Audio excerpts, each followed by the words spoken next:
So trillions upon trillions of dollars have been printed as QE, quantitative easing, in the last 8 months or so, all within 2020.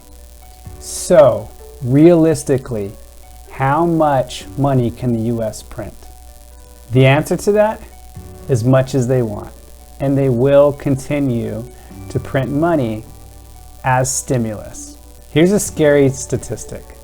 78% of all money in existence has been printed in the last 10 years. So this has been going on for a while now. What we know is the new administration is fully committed to even more stimulus. The departing administration was committed to adding liquidity to the markets, and as well, the administration before that. This really isn't new, but it's a lot of money very quickly. This also isn't a US thing.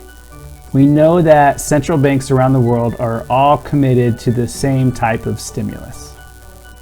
Recently, the Fed has come out saying their goal is to keep inflation around the 2% mark.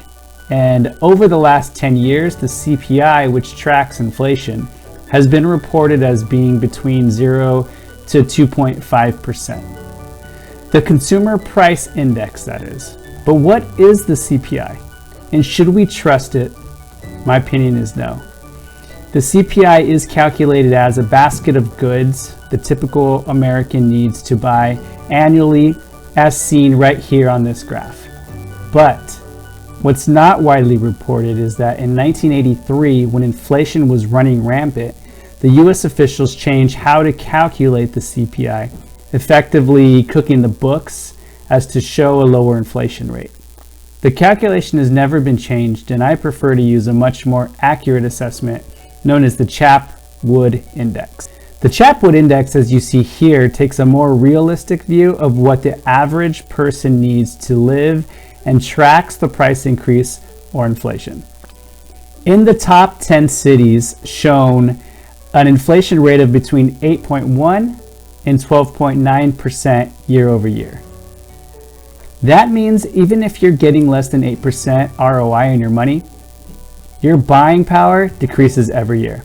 That's really a tough pill to swallow for those invested in slow or slower moving markets, but truly an utter death sentence for the 45% of Americans who have no investable assets. So, to recap this info, the K-shaped recovery we are in means that the bottom 20% will absolutely fit in the category of the poor getting poorer. The middle America will continue to scrape by, and the top 20% will have assets that continue to have blow-off top gains. Routine pay increases do nothing, absolutely nothing, to keep up with the devaluation of your dollar, yen, euro. It doesn't matter what fiat currency you have. Besides your much needed emergency fund, you need to store your savings in highly appreciating assets, not bank accounts with little to no returns where you're losing 8 to 12% of its value. My choice of highly appreciating asset, of course, real estate. You probably know that, but that's not what this is about. That's not the subject matter. I have tons of other videos where I talk and discuss about that. My point is you have to understand money. And if this is boring to you, I get it. This isn't the most interesting thing in the world for people to spend time learning, but it's important. There's lots of other important things that you've spent time learning because you have to. And this is an important one. Learn this to change the trajectory of your future and the people you love. Also, this is just obviously my assessment. Please don't take this as financial advice. This is 100% solely my opinion, but an opinion where I've spent a lot of time researching and learning.